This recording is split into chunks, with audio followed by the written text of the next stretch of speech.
안녕하세요.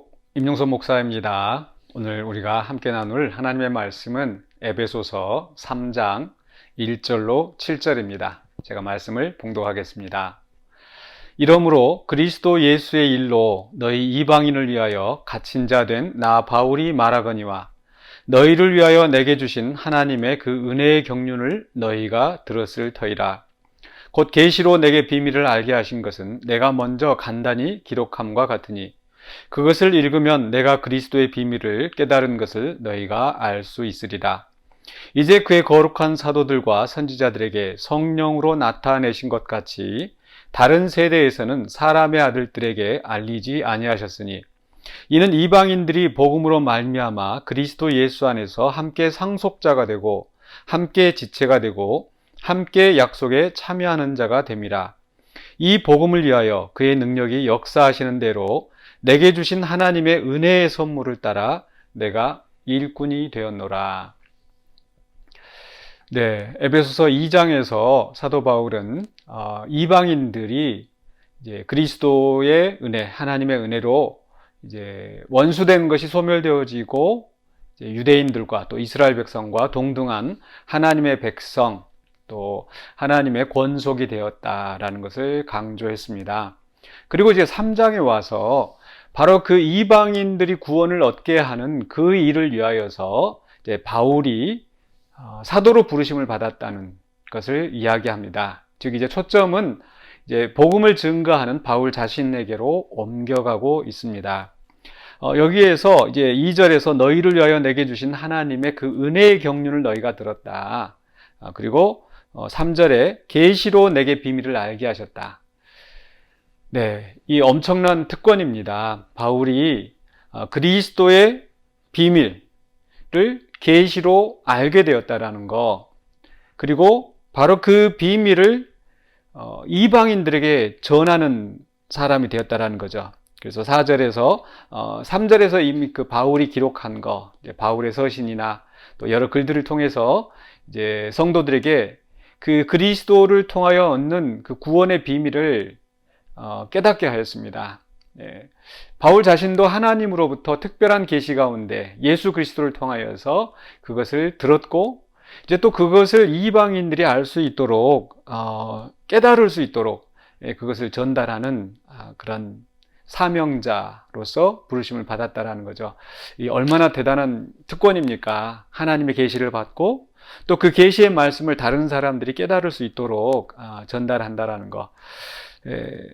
더군다나 5절과 6절에서 보면은 바로 이런 계시를 다른 세대에서는 사람의 아들들에게 알리지 아니하셨다. 또 6절에 이방인들이 복음으로 말미암아 그리스도 예수 안에서 함께 상속자가 되고 함께 지체가 되고 약속에 참여한 자가 되었다. 그렇죠. 바울 이전에 또 신약시대 이전에 이방인들이 이스라엘과 동등한 하나님의 백성이 되었다라는 거, 물론 선지자들의 말씀을 통해서 그 예언은 되었습니다. 그러나 실제로 그 일이 이루어지고 또 그것을 증거하는 그런 일은 구약 성경에는 없었거든요. 그리고 또 신약 시대에 와서도 이제 사도들이 복음을 증거할 때에 아직 본격적으로 이방인들에게까지 구원이 확장되는 그 놀라운 복음의 소식을 알려지지는 않았었습니다. 조금씩 이제 암시는 되었지만, 그러나 이제 사도 바울로부터 이제 이방인들에게 복음이 확장이 되는 큰 역사가 일어나게 된 거죠. 그런 면에서 봤었을 때 이방인 그리스도인들의 입장에서는 정말 사도 바울이 대단한 사람인 겁니다. 그런데 바울은 바로 그것을 오늘 그 3장에서 이야기하고 있는 거죠. 그런데 이 엄청난 특권을 바울이 받았다고 해서 자기 자신을 자랑하고 자기 자신을 높이려고 한 것은 아니었습니다. 바울이 왜 이렇게 내가 비밀스러운 그 그리스도의 비밀을 계시로 받았다라는 것을 이야기하겠습니까? 바로 그 전한 복음이 진실하다라는 것을 말하고 싶었던 거죠. 그렇지 않으면은 그 복음을 들은 사람들이 긴가민가 의심을 가질 수 있습니다. 왜냐하면 많은 유대인들이 또 많은 사도들이 또 예수님과 함께 다녔다고 한 그 제자들이 이 복음을 증거하는 것과 조금 다를 수도 있거든요. 그 이방인들에게 이제 복음을 증거하는 것이다 보니까, 특히나 유대인들의 전통에 서 있었던 사람들은 할례랄지 또 음식 문화랄지 이런 것을 강조했습니다. 근데 바울은 이방인들에게, 이방 신자들에게 그런 것에 얽매이지 말 것을 이야기했습니다. 그렇기 때문에 바울이 이렇게 특별한 그리스도의 계시를 받은 것이 지지를 받지 못한다면 그 복음 자체가 성도들에게 받아들여질 수 없었겠죠. 그래서 바울은 내가 바로 그리스도의 계시를, 바로 비밀스러운 그 계시를 내가 받은 사람이고, 또 내가 너희에게 이미 알려주어서 너희가 그것을 깨닫게 되었다라는 것을 강조하고 있습니다. 그래서 그 복음으로 말미암아 이제 이방인들이 이스라엘 하나님의 이미 택하셨던 백성들과 이제 동등한 시민 또 상속자가 되었다라는 거죠. 그렇기 때문에 이런 그 특별한 그 구원의 선물을 이방인들에게 전해 주었으니 바울은 얼마나 그 이방인들에게는 고마운 사람입니까? 물론 우리에게도 마찬가지죠. 우리에게도 바울은 정말 특별한 사람이다. 그런데 그 특별한 사람이라고 해서 바울이 그만한 특권을 누렸는가? 그렇지는 않았습니다. 오늘 정말 3장 1절에서 시작되면서 바울이 이렇게 이야기를 합니다. 그리스도 예수의 일로 너희 이방인을 위하여 갇힌 자 된 나 바울이 말하거니와. 그리스도의 일로 또 이방인의 구원을 위한 특별한 그 섭리, 그 일을 위하여서 부르심을 받은 바울이었는데, 그렇다면 이 대단한 업적을 이룬 이 사람이 높임을 받고 영광을 받고 하는 것이 아니라 갇힌 자 된 나 바울이다, 이렇게 이야기를 하고 있는 거죠.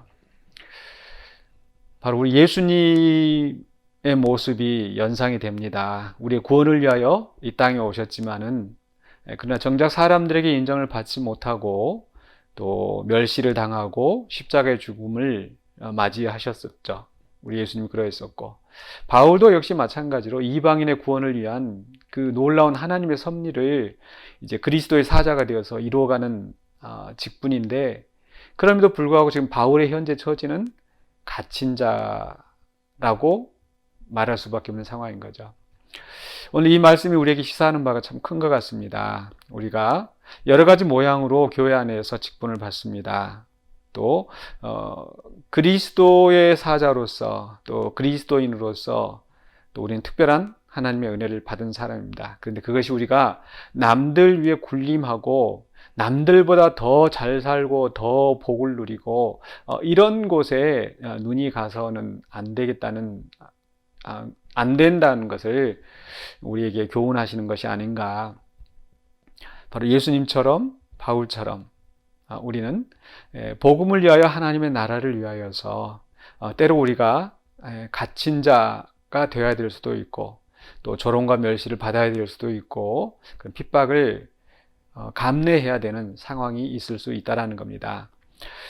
이렇게 바울이 자기의 그 역할을 감당할 수 있었던 비결은 무엇일까 생각해 보면 바로 7절에서 우리가 찾을 수 있을 것 같습니다. 바로 이 복음을 위하여 그의 능력이 역사하시는 대로 내게 주신 하나님의 은혜의 선물을 따라 내가 일꾼이 되었노라. 내게 주신 은혜의 선물을 따라 일꾼이 되었다.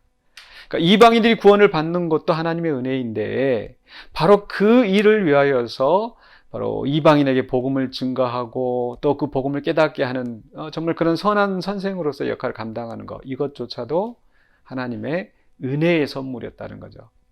그래서 그 은혜의 선물을 바울이 받았고 그것을 증거하다가 이제 바울은 갇힌 자가 되었습니다. 그렇기 때문에 우리가 때로 주님의 나라와 의를 위하여서 핍박을 당하기도 하고 오해를 받기도 하고 또 멸시를 받기도 하고 일을 할 때 우리는 내가 왜 하나님의 일을 하는데 이런 고난을 당하는가, 내가 왜 정의를 위하여서 애를 쓰는데 이런 일을 당하는가 낙심하시지 마시기 바랍니다. 예수님도 또 사도 바울도 또 많은 그 사도들 또 우리 믿음의 선배들이 그런 순교의 길을 감당했었습니다. 물론 그 길은 결코 쉽지 않지만, 그러나 우리가 장차 받을 영광은 현재의 고난과 좋게 비교할 수 없도다. 그런 그 믿음이 바울에게 있었기 때문에 또 부르심을 향하여 또 표대를 향하여 바로 예수 그리스도께 잡힌 바 된 그것을 내가 붙잡으려고 가노라. 바로 예수님이 받으셨던 그 영광의 상급, 그 날을 바라보면서 바울은 그 사명을 감당했었던 거죠. 그렇기 때문에 오늘 우리 성도님들도 이제 꼭 교회 안에서 직분만은 아닙니다.